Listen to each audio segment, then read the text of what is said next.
కొట్టడానికున్నా, నాటడానికున్నా, ఏ అధికారం ఉన్నా సరే ఆ అధికారం దేవుని నామానికి లోబడి మాత్రమే పనిచేస్తుంది. అవకాశం ఇచ్చాడు కదా మేఘమను చదువుతూ ఉండు, మేము కలుగుతామని అధికారం చేయడానికి లేదు. అర్థమైందా? మా చెప్పిన మాట అర్థమైందా? మేఘము కదిలితే వారి కదలాలి. మేఘము కదలనప్పుడు కొంతమంది సమూహముగా కూడి యెహోషువ దగ్గరికి వెళ్ళి గుసగుసలాడుతూ ఉన్నారు. మేము ఇక్కడ ఉన్నాం, మా అర్జెంటుగా వెళ్ళిపోవాలి, మేము వెళ్ళిపోవాలి. దేవుని ఉగ్రత పాలైపోతే అయిపోయి మేము మాత్రం ఈ స్థలంలో ఉండని ఉన్నారా? మేఘము కదలనప్పుడు ప్రయాణం చేసినటువంటి వాళ్ళు ఉన్నారా? పూర్తి చేతిలోకి పరిశ్రమించాడు. ప్రార్థన చేయగా చేయగా చేయగా చేయగా చేయగా కోనేటి కట్టడానికి దేవుడు పర్మిషన్ ఇచ్చాడు. హల్లెలూయా. కోనేటి కట్టిన తర్వాత ప్రభువు అడిగితే మందిని కట్టడానికి పర్మిషన్ ఇచ్చాడు. ఆయన చిత్తం లేకపోతే ఏది చేయడానికి లేదు.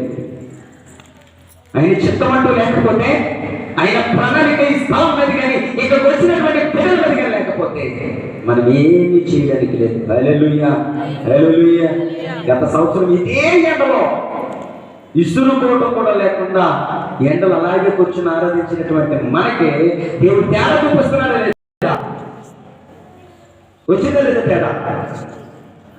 అది ఏది మనం చూపించే మాదిరి.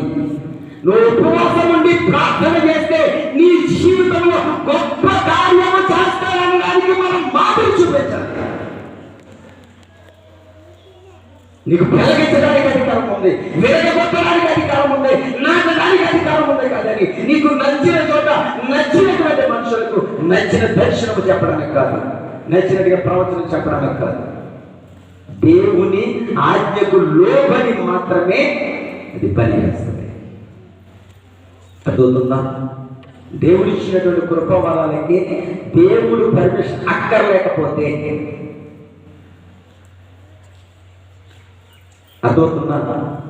దేవుడు ఇచ్చినటువంటి కృపావరాలకు దేవుడి పర్మిషన్ అక్కర్లేకుండా కనుక మనం సొంతంగా వాటిని వినియోగించేటువంటి శక్తి ఉంటే నా అన్న వాళ్ళందరూ కోటేశ్వర్లు అవుతారు, లక్షాధికారులు కాదు.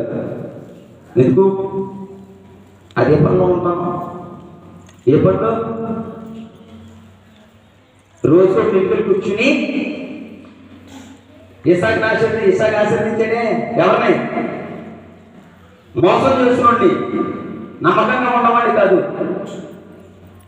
వచ్చి కట్టుకొని వచ్చి దిట్రా స్వరం చూస్తేనేమో ఆయన ఉన్నాము, చూస్తేనేమో నా కొడుకులాగే ఉన్నాము.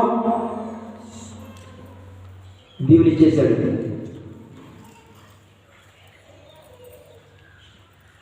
అంటే ఇస్సాకుకి దేవుడు ఫుల్ పర్మిషన్ ఇచ్చాడంటే నీకు నచ్చినోడికి ఆశీర్వాదం ఇచ్చేసుకో.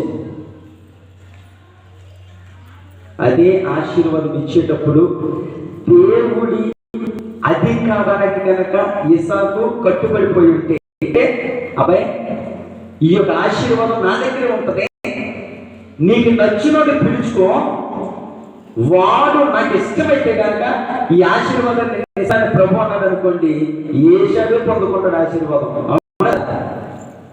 ఇస్సాకు పొందుకోడు. ఎందుకు? నాకు నచ్చినోడు వస్తే నేను ఆశీర్వదిస్తానా?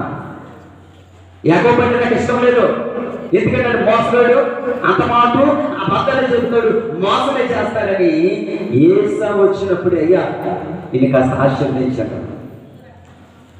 ఏషావే ఆశీర్వదించబడేవాడు. కానీ ఇప్పుడు అలా లేదు. పాస్టర్ గారికి నచ్చిన వాడికి, పాస్టర్ గారికి ఇష్టం ఉన్నవాడికి, పాస్టర్ గారి బంధువులకి, పాస్టర్ గారి రక్త సంబంధానికి పిలిచేసి ఆశీర్వాదం ఇచ్చేయడానికి, దర్శనాలు చెప్పేయడానికి లేదు. ఆయన చెప్పమంటేనే అదవుతుందా? లేదంటే 5 సంవత్సరాల నుంచి సుమారు పరిచయం చేస్తారు, అందరూ కోటేశ్వర్లు అయిపోయి ఉంటారు. ఎందుకు? రోజుకో గెలిపినే చాలు కదా. నేను ప్రపంచం అంతా ఉంటారు. ఇంకా మా చుట్టాల్లో బండి ఎక్కితే 2 రోజుల్లో తిరిగి వచ్చి మొత్తం రోజుకో అరగంట గంట కూర్చొని ఇగో నువ్వు నేను ఇబ్బంది పెట్టుకో, నేను నాశనం చేస్తున్నావు, 1 రూపాయలు ఇస్తున్నా నీకు రూపాయలు ఇస్తానే, నీకు రూపాయలు ఇస్తానే, నీకు రూపాయలు ఇస్తానే, నీకు రూపాయలు ఇస్తానే అనేసి ఉందా? ఉందా? ప్రవచనము, దర్శనము మనిషి యొక్క ఇష్టాన్ని బట్టి పలకడానికి లేదు. అది దైవ చిత్తమును బట్టి మాత్రమే పలకాలి. అయినా మా బంధువులందరూ కోటేశ్వరులకు నేను అయిపోనా? ఏమా నేను అయిపోనా? ఎంతమంది కోసం ప్రార్థన చేస్తాం బదులు ఇవాళ సోమవారం సెలవుని బయట బోర్డెట్టేసి మాస్టర్ని మా పిల్లల్ని కూర్చోబెట్టుకుని ఇదిగో మా అబ్బాయిని ప్రార్థన చేస్తున్నాం చేసేయా మందిని కట్టడానికి అర్థవుతుందా? 100 కోట్లు మా ఫీజు కట్టడానికి, మా స్నాక్స్కి ఏం కావాలంట? డబ్బులు. వచ్చి చెప్తున్నాడు, డాడీ చర్చి కట్టడానికి 100 కోట్లు అడిగిన వేసేయి, మా ఫీజులు కట్టడానికి, మా స్నాక్స్కి డబ్బులు అడిగేసాను. నేను అయ్యా అని కోట్లు ఎత్తి మనం పరిచయం చెయ్యం. చేతమా ఇక బీరువాక ఉండదు, తాళమే లేదు, ఇంకా ఖాళీగా ఉంది. ఇక్కడ ధైర్యంగా వాక్యం చెప్తున్నాను. పొరపాటు 1-2 గ్రాములే ఉందనుకోండి దాంట్లో.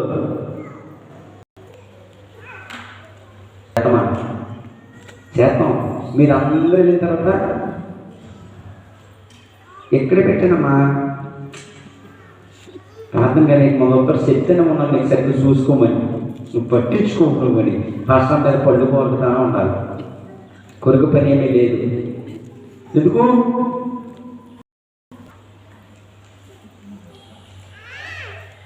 ఏంటిది? ఏమీ లేవు, పరిచయం చేయొచ్చు. అందుకని కొడుతున్నట్టు నాకు అధికంగా ఏమొద్దు, మరీ తక్కువ వద్దు, నాకు ఏ రోజు ఏం కావాలో తీస్తే చాలు. అది తీసేస్తే అసలు ఆడేవాడు అంటాను, ఆకలి బాధ ఉంటే అసలు అది ఉన్నాడా అని అంటాను. కాబట్టి ఏం చేయొద్దు, నాకు అధికంగా వద్దు. వాటికి అయ్యా 100 కోట్లు మనకి ఏం అక్కర్లా. ఏ దినాన మందిరము జరుగుతుందో ఆ దినానికి సంబంధించిన గుర్తుసాలైనా ఏం చేయొద్దు. డబ్బు ఎదురుగా ఉంటే మందిరపు పని జరగదు. చెయ్యమే చెత్తమా బేదర్ ప్యాక్ చేస్తాను. రేపు నుంచి ఖర్చు పెట్టుకుంటే ఎప్పుడైనా సరే మీరు గమనించండి, మీ దగ్గర ఉన్నాయనుకో 10 రూపాయలే ఖర్చు పెట్టవలసి వస్తే పక్కోడి దగ్గర అప్పుకే వెళ్తారు. 1000 రూపాయలు తీసి ఏమైపోతుంది? 1,00,000 రూపాయలు తెస్తే దానికి ఉన్నటువంటి ఆ లబ్బర్ తీస్తే సరిపోతా, టైం ఎగిరిపోతున్నాయి. ఎంతలాగా అర్థమవుతుందా? మన చేతిలో డబ్బు నిలవ ఉంది అని అంటే పరిచర్య జరగదు. అందుకని ప్రభు అంటున్నాడు, నువ్వు భయపడద్దు, చేతులు లేదు కదా, వెనక లేదు కదా, నువ్వే భయపడద్దు, నీకు క్షేమము కలుగును. 5 సంవత్సరాల క్రితం నుండి ప్రార్థన చేస్తూ ఉంటే మందిర నిర్మాణం జరగడానికి 5 సంవత్సరాల సమయం పట్టింది. ఈ సమయంలో దేవుడు క్షేమము కలిగించి భయం అనేది మన దగ్గర నుంచి దూరపరిచి ఈమె ఆశీర్వదించినట్టుగా ఈమెకి ఇచ్చినటువంటి వాగ్దానంతో ప్రతి బిడ్డను కూడా ఆశీర్వదిస్తూ ఉన్నాడు. ఏమని? జనములకు ప్రవర్తగా, నీ బంధువులకు ప్రవర్తగా నియమిస్తూ ఉన్నాను. నీకు నచ్చినకు దర్శనం చెప్పడం కాదు, గద్దించాలి, బుద్ధి చెప్పాలి. కానీ ఎప్పుడైతే దేవుని యొక్క ఆశీర్వాదం మనం పొందుతూ ఉంటామో ఎదురుని గద్దించలేము. గద్దిస్తే ఒక విధమైన భయం, రేపు నుంచి ఏం చేయరు, మళ్ళా మందిరానికి రాదు, మళ్ళీ మందిరానికి వచ్చేటువంటి అవకాశము లేదు. దేవుని మందిరంలో మేలు చేత మనం తృప్తిపరచబడాలంటే దేవుని మాట మనము వినాలి. వింటే చూడండి, అదే ఇర్మియా గ్రంథం 1వ అధ్యాయము 15వ వచనం చూడండి.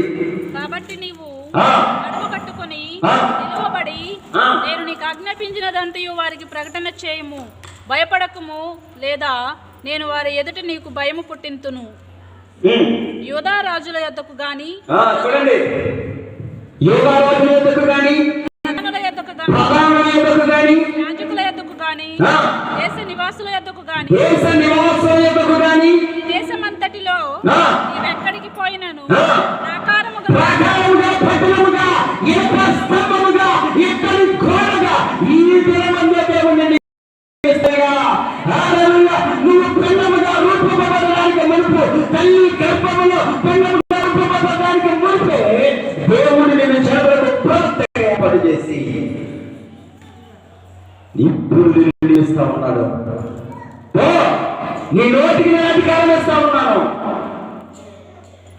నువ్వు విరగమంట గురుగుద్ది, కట్టమంటది కట్టబడుతుంది. అంత అధికారం మనకు వస్తే దేవుని నామం పేరుకు ఉపయోగిస్తాము మనం. అందుకని అంటున్నాడు, నువ్వేం చేయొద్దు, భయపడద్దు, భయపడద్దు. మొదటి అధ్యాయంలో కూడా మాట రాయబడి ఉంది కదా, ఏం చేయొద్దు, నువ్వు భయపడద్దు. ఎందుకు భయపడద్దు? నీ నోటిని నేను ముట్టి ఉన్నాను, అయ్యా నేను ప్రాణులనేది, నువ్వు భయపడద్దు. పెడితే నీకు మేలు కలుగుతుంది. హల్లెలూయా, హల్లెలూయా. ఆ మేలు ఎలా ఉండబోతుందో చివరిగా చూడండి. ఎఫెసీ పత్రిక 10వ అధ్యాయము 35వ వచనం చూడండి. ఎఫెసీ పత్రిక 10వ అధ్యాయము 35వ వచనం. కాబట్టి ఈ ధైర్యమును విడిచిపెట్టకుడి, దానికి ప్రతిఫలముగా గొప్ప బహుమానము కలుగును. మీరు దేవుని చిత్తమును నెరవేర్చిన వారై వాగ్దానము పొందు నిమిత్తము మీకు ఓర్మి అవసరమై ఉన్నది. కాస్త ఓపిక మాత్రం అవసరం. రాత్రి ప్రభు దర్శనం చూపించాడు కదా, ఉదయాన్నే నెరవేర్చబడాలంటే నెరవేర్చబడదు. నెరవేర్చబడుతుందా అమ్మా? రాత్రి ప్రభు దర్శనం చూపిస్తే ఇప్పుడు నెరవేర్చబడుతుందా?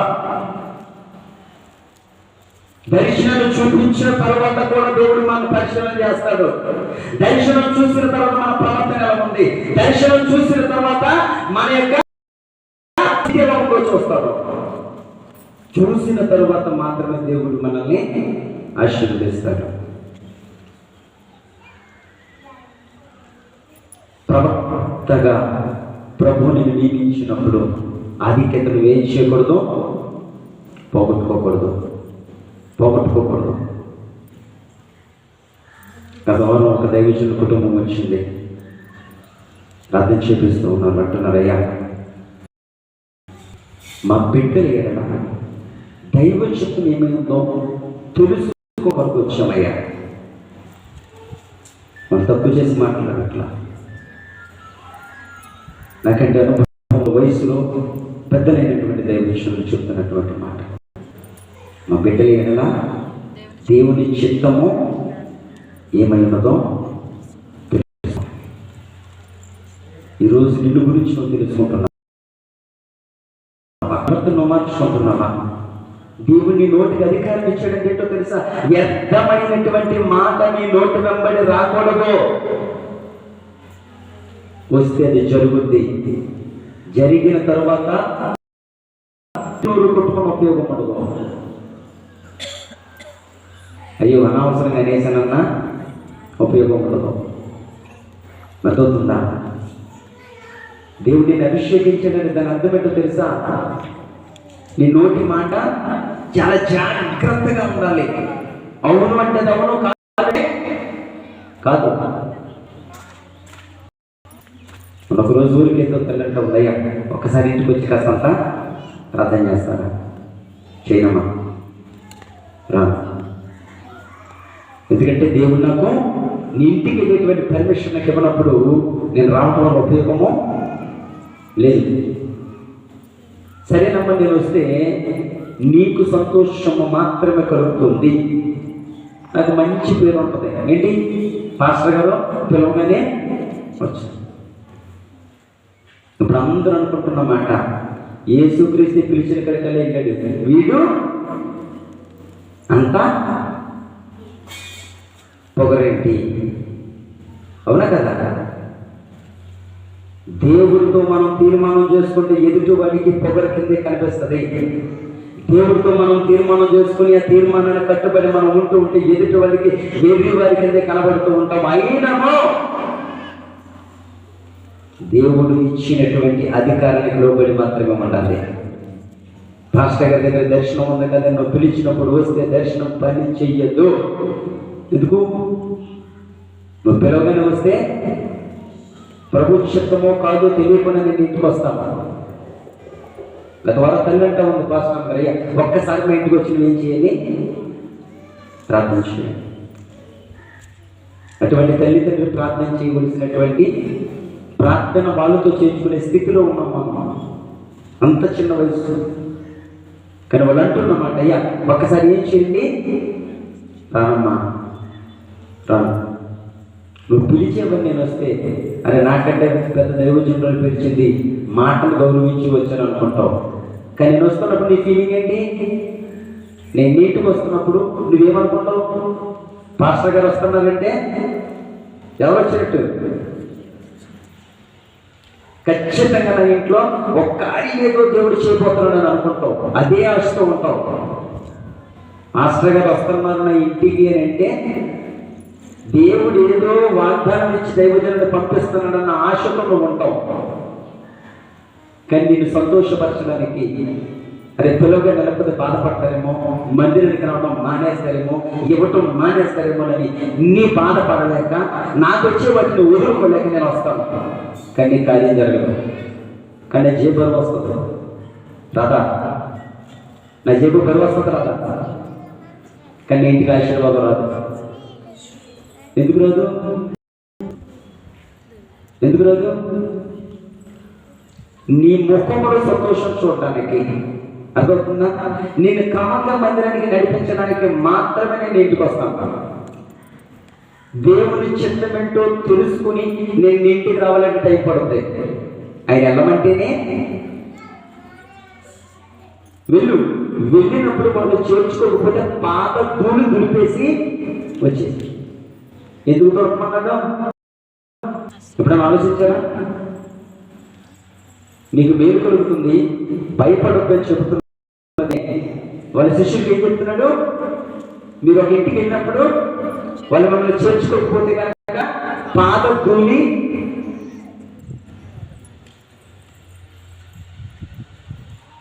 ఎక్కడో వచ్చారు. పాస్టర్ గారు నన్ను అడిగారు కదండి, ఈరోజు పొద్దున్నే బయలుదేరి వెళ్ళిపోతాను. అక్కడికి వెళ్ళిన తర్వాత వాళ్ళు తలుపేసారు అనుకోండి, ఎయుడు ఎన్న పరిస్థితి. నన్ను పిలిచిన కలిపేస్తారా?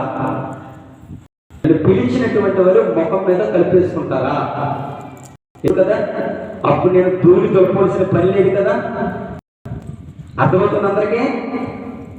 మీరందరూ ప్రేమగా నన్ను ఆహ్వానించినప్పుడు, నేను మీ ఇంటికి వచ్చినప్పుడు మీ ఇంటిలో నా పాత ధూళిసినటువంటి పరిస్థితి ఉందా?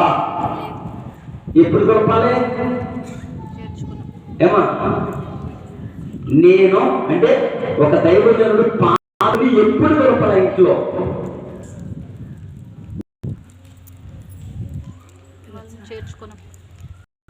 చెప్పండి. మీరు చెప్పేదాకా నేను ఉంటాను. ఎప్పుడు దొరకాలి? పిలిచిన వాళ్ళు చేర్చుకున్నాం.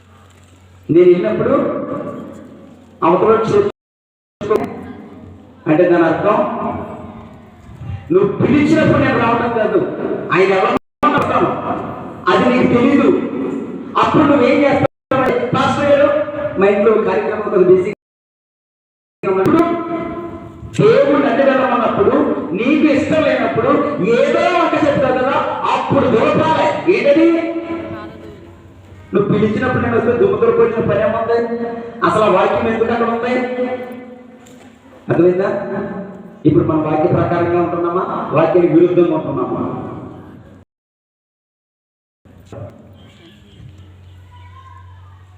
మనకు ఉపయోగపడిందండి. అందరూ రెడ్డి రెడ్డి రెడ్డి అన్నారు, అందరింటికి తిరిగేసండి. రమ్మని కట్టుకు ఉమ్మలు రెడ్డి దగ్గర ఉండి రమ్మని ఎగరేసుకుంటూ వచ్చి కలిపి వేసారు అనుకోండి, నేను వేస్తారా? ఏం చేస్తారు? పిలిచినందరూ ప్రేమగా ఆహ్వానించుకుని ప్రార్థన పక్కన ప్రేమగా నువ్వు నన్ను ఆహ్వానించినప్పుడు నా పాద ధూళి దొరకవలసిన అవసరత ఉందా? ఎప్పుడు దులపాలి? చేర్చుకోనప్పుడు. ఎప్పుడు చేర్చుకోవు? నేను ప్రార్థన చేస్తున్నప్పుడు, ప్రభునైనా నువ్వు పలానా ఊరు పలానా తల్లింటికి వెళ్ళినప్పుడు, నువ్వు సిద్ధపడి ఉండనప్పుడు, అయ్యో దేవుడు వెళ్ళమన్నాడు గబ నేను పరుగు ఇంటికి వచ్చినప్పుడు, నీకు ఏదో శుభకార్యమో, నువ్వు ఎక్కడో పైగా అయ్యా కొంచెం అర్జెంట్గా బయటకు వెళ్తున్నావు, తర్వాత ఎప్పుడన్నా వస్తానని అంటే నువ్వు వెళ్ళమన్నావు.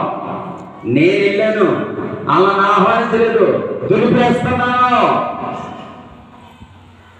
ఇప్పుడు మనం వాక్య ప్రకారంగా ఉంటున్నామా, వాక్యానికి విరుద్ధంగా ఉంటున్నామా? చెప్పండి.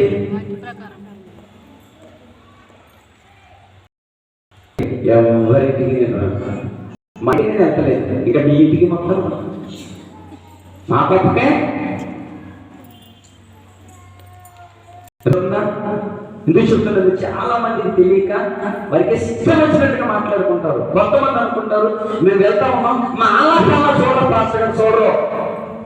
పాస్టర్ గారు మీ ఆలాపాల చూడాలనుకుంటే మధ్యలోకి వద్దు.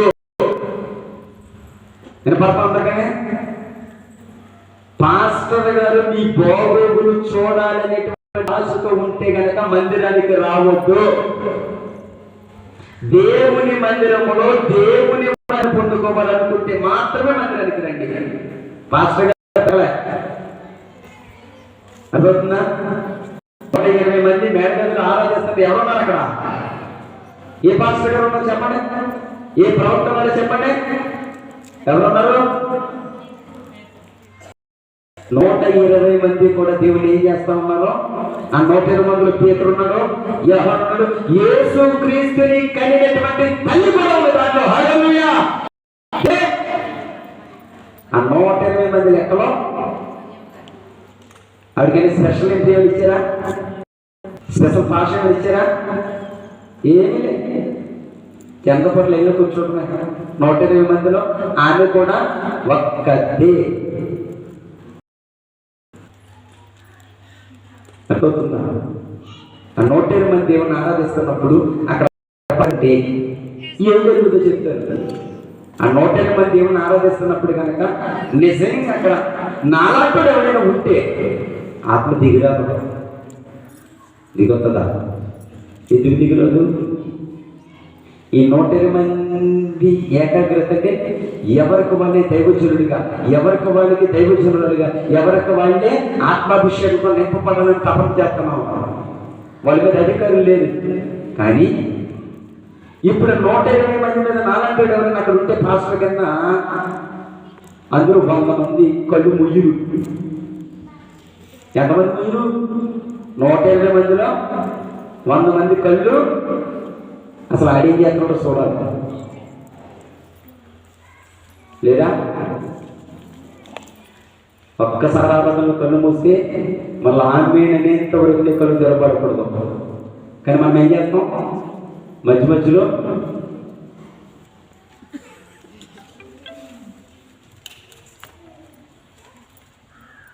అర్థవుతున్నాం.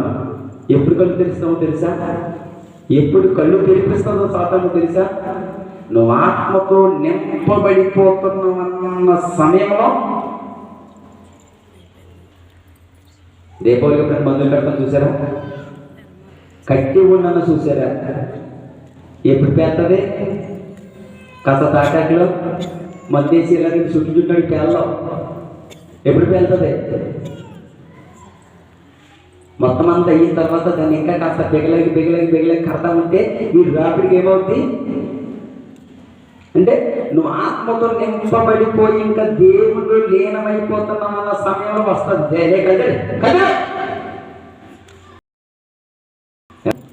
చిన్నప్పుడు ఈ సినిమా వేసేవారు. ఇలాగ పడుకుంటే సినిమా అయిన తర్వాత ఎగ్గొట్టేవారు. బాబు సినిమా అయిపోతుంది. నువ్వు ఆత్మతో నింపబడుతున్నప్పుడు సాతాను కూడా అలాగే వస్తాడు. దేవునితో లీనమైపోతున్నావు అన్న సమయంలో తెరువుకళ్ళు. నువ్వు కళ్ళు తెలిసే సమయానికి దైవజనుడు ఎప్పుడు తిరుగుంటావు. నీ డైరెక్షన్ మారిపోతే. ఎందుకు? నువ్వు దేవుడితో సంభాషణ చేస్తున్నావు, మనిషితో కాదు. నువ్వు పాస్టర్ గారితో సంభాషణ చేస్తే పాస్టర్ గారు వైపుంటావు. దేవుడితో సంభాషణ చేస్తే ఆయన ఎటువైపున ఉండి నీతో మాట్లాడితే అటువైపుగా నువ్వు తిరుగుతావు. మీ అందరికి ఎదురుగా ఉన్నాను కాబట్టి ఇలా తిరిగి ఉంటాను. నేను ఆ పక్కన మాట్లాడితే నేను ఇక్కడే ఉన్నట్టుగా ఫీల్ అయ్యి మీరు నాకు సమాధానం చెప్తారా? ఏం పిల్ల పాక్షగా తిరిగి ఏం చెప్తారు మీరు అందరూ? నేను ఏ బయటకు వెళ్ళిపోయి అక్కడి నుంచి వాకింగ్ చెప్తున్నాను అనుకోండి, పాక్షగా కట్టలేదు అంటే నా స్వరం ఎట్టి వినబడుతుందో అంటే మీ ముఖము. ఇప్పుడు నీవు నాట్యమాడుకుంటూ ఎగురుకుంటూ ఇటు ఉండవలసినటువంటి దాను తూర్పు ఉండవలసిన దక్షిణకు తిరిగేశావు. దేవుడితో లీనమైపోయి ఆత్మాభిషేకమును పొందుకున్నామన్న క్షణంలో సాతాను పిలుస్తాయి వద్దు, నీకు క్షేమాభివృద్ధి కలగడానికి లేదు. కద్దరు అందరికి నుంచుంది, నువ్వు ఒక్కదానికి నుంచుంది. నువ్వు అక్కడ తిరిగి ఉన్నామంటారు మనసులో. కళ్ళలో తెలిసినప్పటికీ అందరి బిడ్డలు ఒకదాని దెయ్యంలాగా. ఎవరికి దెయ్యంలాగా? సాతాను దృష్టికి దెయ్యంలాగా నువ్వు అటు తిరిగి ఉంటావు. ఏం చేస్తావంటే నీ శక్తి ఇటు తిరిగేసి మళ్ళీ కళ్ళు ముయ్యు. ఆత్మ సంధిస్తా ఉన్న కళ్ళు ముయ్యము. ఎందుకో తెలుసా? చనిపిల్లలు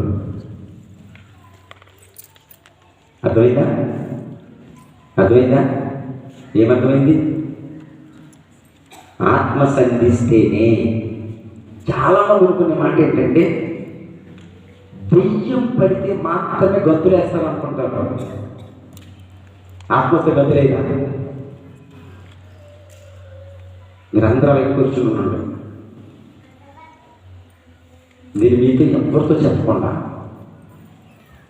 వెనకాల గేట్ దగ్గర, అంటే ఎంట్రన్స్ గేట్ దగ్గర ఒక ఊటు చచ్చిపోయినప్పుడు కట్టనమే ఒకటే కట్టేసేది. అమ్మా దేవుడి స్తోత్రం చెప్తాం. అలాగే అన్న సమయంలో ఒక్కసారి ఏం చేస్తాం? అప్పుడు ఏం చేస్తారు? ఎవరో ఒకేసారి పర్లే అని అనుకుంటామా? ఏదో మొత్తానికి జరిగింది అనేటువంటి ఒక గుడ్డు. అదే మీతో నేను అమ్మా వెనక లౌకికి వెళ్తున్నాను, దండకు వచ్చేది ఉంటే 5 పేరుతే కంగారు పడకండి అన్నాను. 5 పటాపటాపటాపటాపటాపమాటనే అన్నప్పుడు కూడా నేను దగ్గరగా అంటావు తప్ప నీ గుడ్డు బెదరదో బెదురుద్దా? ఎందుకు బెదరదో? ఆల్రెడీ వేస్తానని మిమ్మల్ని సిద్ధపరిచాం కాబట్టి. ఇప్పుడు నువ్వు ఆరాధనలను అనుకునేటువంటి మాట ఏంటంటే సర్వసాధారణంగా ఎవరైనా అనుకునే నేను పాపంలో ప్రధానమైన పాపిని. అసలు నా పాపాలకు అంతే లేదు. ఇక్కడ వచ్చిన అంతకంటే నేను ఎక్కువ పాపం చేసి ఉంటాను. దేవుడు అతనికి దిగురాదు. ప్రభువు నన్ను కరుణించి నీ ఆత్మతో నింపు అని అంటున్నావు. నీ ప్రార్థన నచ్చి నీ మనసులో ఉన్నటువంటి పాపం అంతా నువ్వు ఒప్పుకోవటం వల్ల ఒక్కసారి నేను ఆత్మను కొరవడం చేశాడు. అప్పుడు ఎలా ఉంటుంది? నువ్వు రాదనుకుంటున్నావు, చెప్పకుండా అవుట్పోయిస్తే ఎలా ఉంటుందో. ఒక్కసారిగా దేవుని ఆత్మ దిగొస్తే పరవశించుకోక మన కంట్రోల్లో ఉండదు. ఎగురుతున్నామన్న సంగతి మనకు తెలుసు. గుర్తుపెట్టుకోండి. ఆత్మతో పరవశించిపోతే మనం ఏం చేస్తున్నామో తెలియదని అనుకుంటారేమో. కాలు పోటీ కూడా తెలిసాడు ఏం మాట్లాడుతున్నాడు, కానీ కంట్రోల్ ఉండదు. అమ్మ అంటున్నాడు, దానికి ముందు పదం చేస్తున్నాడు, వెనక చేస్తున్నాడు, అన్ని వాడికి తెలుసు, కానీ ఆగదు. పేపర్ నుంచి నీళ్ళు వచ్చినట్టు వచ్చేస్తూ ఉంటాం అన్నమాట. కంట్రోల్ ఉండదు. ఇప్పుడు ఒక్కసారిగా పరిశుద్ధాత్మ నీ మీద ప్రొంబరింపబడుతూ ఉంటే నువ్వు పరవశించి నాట్యమాడుతుంటావు. నీకు తెలుసు నీ దగ్గర గంతులు వేస్తున్నావని, కానీ ఆగడానికి లేదు. ఎందుకు? ఆత్మతో దేవుడిని ఇంకా ఏం చేస్తున్నాడో పరవశింపచేస్తున్నాడు కనుక. అర్థవుతుందా? ఇప్పుడు ఇక్కడ వరకు ఓకేనా? పరిశుద్ధాత్మ వచ్చేటప్పుడు గంతులు వేస్తారు. అక్కడ దాకా ఓకేనా? ఇప్పుడు కొంతకాలం అయిన తరువాత, అంటే ఇప్పుడు గంతులు వేస్తున్నటువంటి వారి స్వభావం ఎటువంటిదంటే తప్పుడు అడుగులు వేసేటువంటి పిల్లలు ఉంటారే, అంటే పాకుతూ ఉంటుంది. అలా 6 నెలలు కూడా కాదు, 1 నెల పాకుతూ నడిస్తే మనం బలవంతంగా చేస్తాం. అర్థమవుతుందా? పునః ఒక 6 నెలలు బలం లేక పాకుతూ వెళుతున్నాడు అనుకోండి, చూస్తాం, సంతోషిస్తాం. మనకి ఏది కావాలన్నా తెచ్చేస్తానందుకు సంతోషిస్తాం. వాడు పెళ్లి వయసు వచ్చిందాక కూడా అలాగే పాకుతూ ఉన్నాడు అనుకోండి, ఊరుకుంటామా?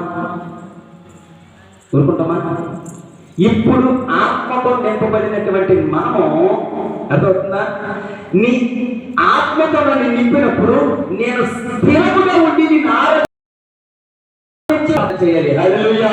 ఏమని చేయాలి? ఒక అవుట్ వేసినప్పుడు మనకు చెప్పేదే జడిసాం, ఈసారి ఆత్మతో నింపబడిపోయాం. నీవు మరలా కన్ను మూసుకుంటే ఆత్మ సంగతి నీకు తెలుసా తెలీదా? ఇప్పుడు ఏం చేయాలి? సిద్ధపట్టు కలిగి ఉంటారు. పాస్టర్ గారు ఆరాధనలో ఇప్పుడు మన చిన్నపిల్లడు అంటే అప్పుడు పెద్దోడు 6 నెలలు 7 నెలలు అలా పడుకోబెట్టి అందరూ ఆరాధించడం మానేసాడు, కాళ్ళని చూసేవారు. ఎందుకు? అడిగి ఎక్కడెత్తది? ఇప్పుడు ఎక్కడేస్తుంది? అందరూ పిల్లలు దగ్గర వచ్చేవాడు. దైవాత్మైతే ఉంటారు, దెయ్యమైతే అర్థమైందా? మీరెవరో టెస్ట్ చేయకండి, పాస్టర్గా చేశారు కదా. నాట్యం ఆడుతున్నప్పుడు ప్రవశించి నాట్యం ఆడుతుంటే చాలా మంది తల్లులు వచ్చి బిడ్డలు పక్కగా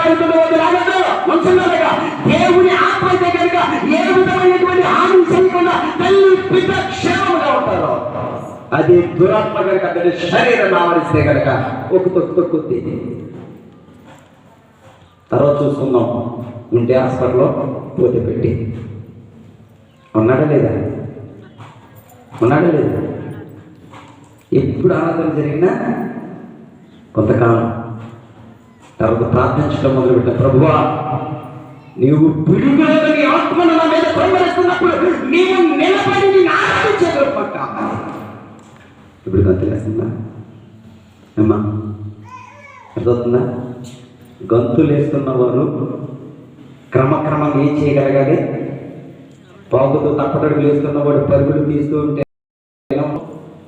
ఆ గంతులేసేటువంటి దాన్ని అణుచుకోవాలి. ఒకప్పుడు ఆత్మని మీదకి రాదు అని నువ్వు ప్రేమలో ఉన్న ఆరాధన చేస్తే ఆత్మ ఇచ్చేది.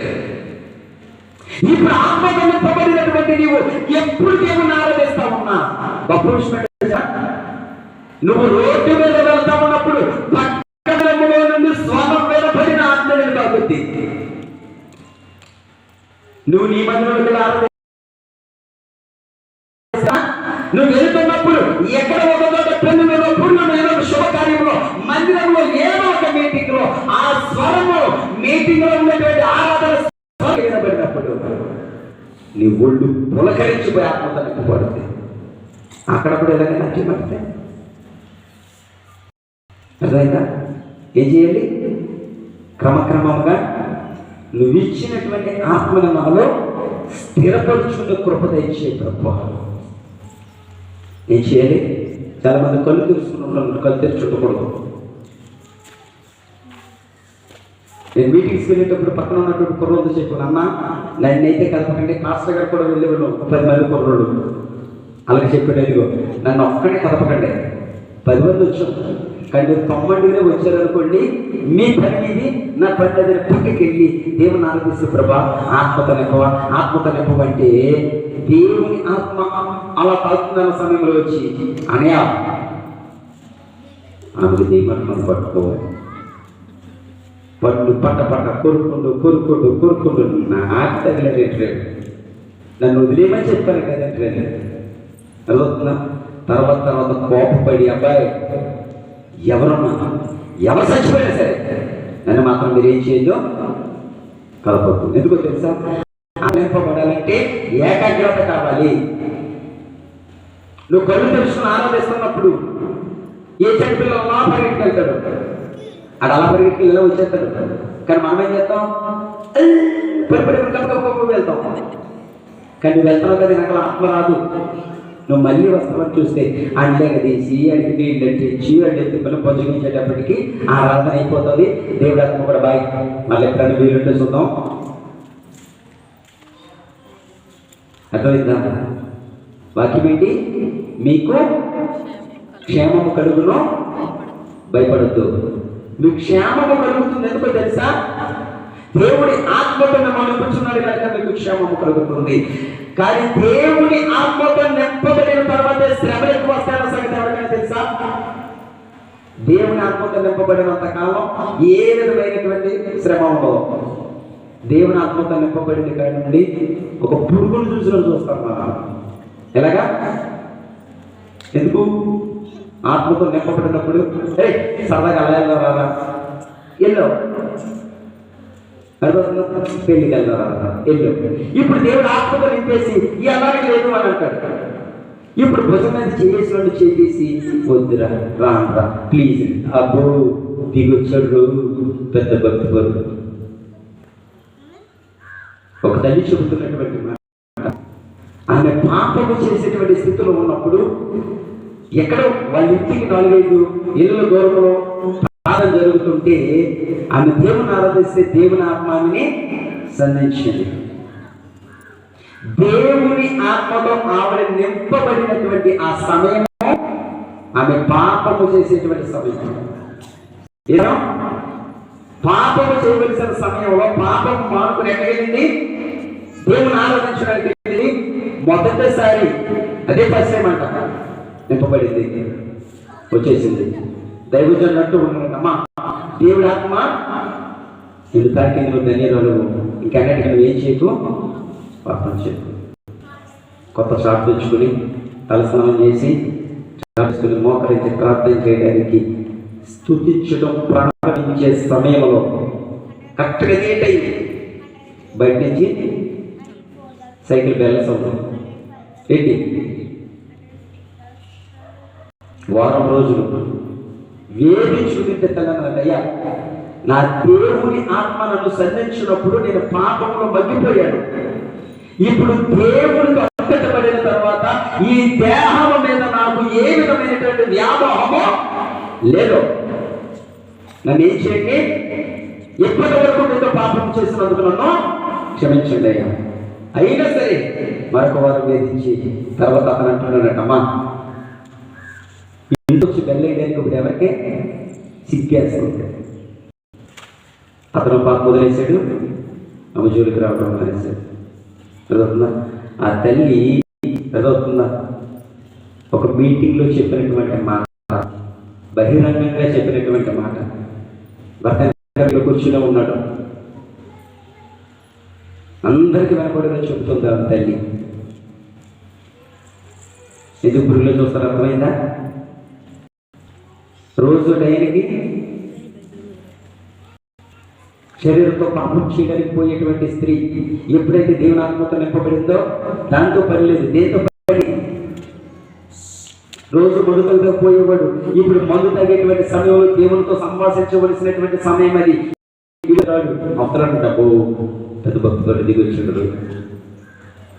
మరి నువ్వు వస్తేనే కానీ నేను వెళ్ళను, నేను ఎక్కడి నుంచో వచ్చాను, నువ్వు వస్తేనే కానీ నేను ఏం చేస్తామో వెళ్తామేనమ్మా, వెళ్తామా. కానీ చాలా మంది ఏం చేస్తారంటే మందు తాగరు, మందు తాగినట్టు కూర్చుని డ్రింక్ తాగుతారు, ఇది తాగితే తగ్గితే ఏ మందు తాగుతున్నావు అదే లేదు, డ్రింక్ తాగుతున్నాను. ఏం తాగుతున్నావు? మందే తాగడంతో నీకు ఆవిడ పని ఏముంది, నోరు మూసుకుని ఏం చేయాలి, మంచి వేస్తాను.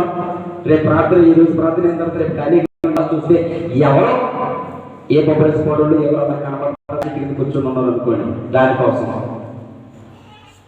అక్కడికి అమ్మా బాగున్నారంటే నేను కూడా బాగున్నానని వస్తున్నానంటన్నా అని వెళ్ళి అమ్మా ఒక గ్లాసు మజ్జిగ ఎండలేకపోతాను అన్న అక్కడ ఉన్న వెళ్ళి తాగితేనేని తాగుతున్నాడు, నేను ఇది తాగుతున్నాను అనుకోండి, పాస్టర్ గారిని కలిసి మజ్జిగ తాగుతున్నాను అంటారా?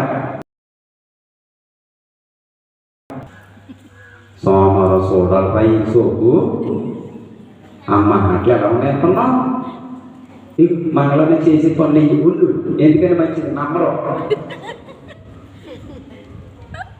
సరే జూమ్ లేదండి దాంట్లోనూ నమ్మరా బాబు ఉండ తీరా అక్కడికి వెళ్ళి నేను మంచి దాకా ఎందుకు అర్థమైందా? నేను అక్కడికి వెళ్ళి తాగటం అవసరమా? నాకు వద్దు అనుకున్నప్పుడు విడిచిపెట్టి ఏం చేయాలి? తిరిగి వచ్చేయాలి. ఒకరోజు నలుగులో ప్రార్థన పెడతాము, సంవత్సరం కంప్లీట్ అయింది. ఆ రోజు భోజనాలు, నా మేనత్త కొడుకు పెళ్ళి. అర్థమవుతుందా? ఈ ప్రార్థన లేకపోతే కనుక ఎప్పుడు కూడా నా బంధువులకి ఏ విధమైన శుభకార్యం జరిగినా వారం ముందెళ్ళి అన్ని చక్కబెట్టి వారం తర్వాత వచ్చి వాళ్ళ కుటుంబం అంతా అది పెళ్ళి ఇక్కడ భోజనాలు. అర్థమవుతుందా? ఊళ్ళందరికి భోజనం చెప్తే వెళ్తారు కదా.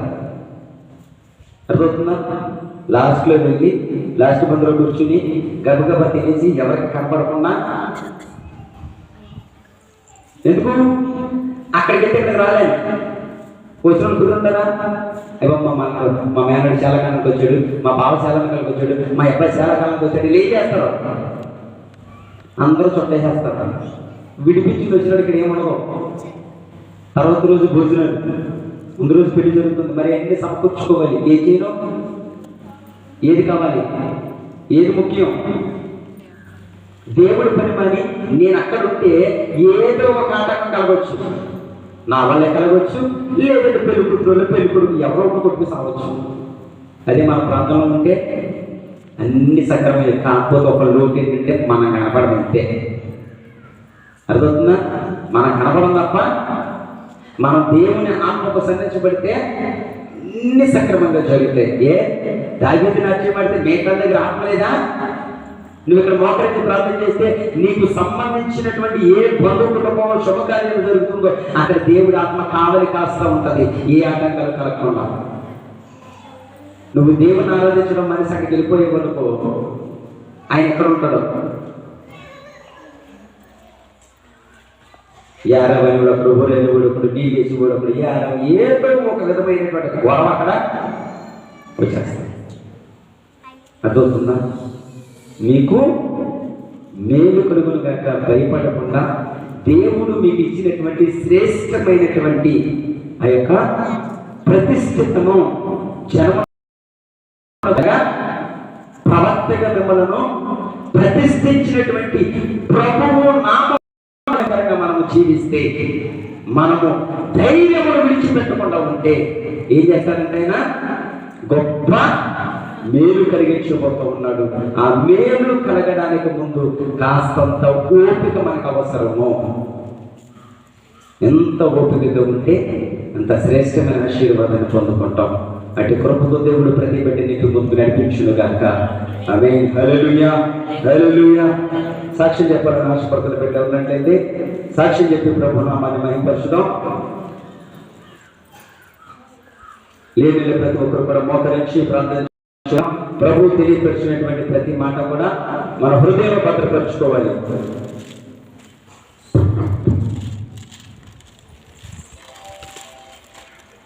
పాద సన్నిధిలో ప్రభువా, నీ ఆత్మతో నేను నింపబెట్టినప్పుడు నీ నామాన్ని మహిమపరిచి పెట్టిగా నేను ఉండాలి. నా వలన నీ నామము అవమానపరచబడకుండా ఉండడానికి సహాయం దయచేయడానికి ప్రార్థన చేద్దాం. సత్యస్వరూపి అయిన మా ప్రియాపరులకు తండ్రి యేసయ్యా బంగారు పదములకు వేలాది స్తుతులు స్తోత్రములు తెలియజేసుకుంటున్నాము. రచన గడిచిన కాలం అంతా కూడా నిసర్జమైన రెక్కల బాహువుల కింద మమ్మల్ని భద్రపరిచి స్థిరపరిచి క్షేమ స్థితిగతిని అనుగ్రహింపచేసి నీ పాదాల సన్నిధిలో పాలు పప్పులు పొందుకోవడానికి మీరు మా అందరికీ అవకాశాన్ని సమయాన్ని తన్ని విరగ్రహించిన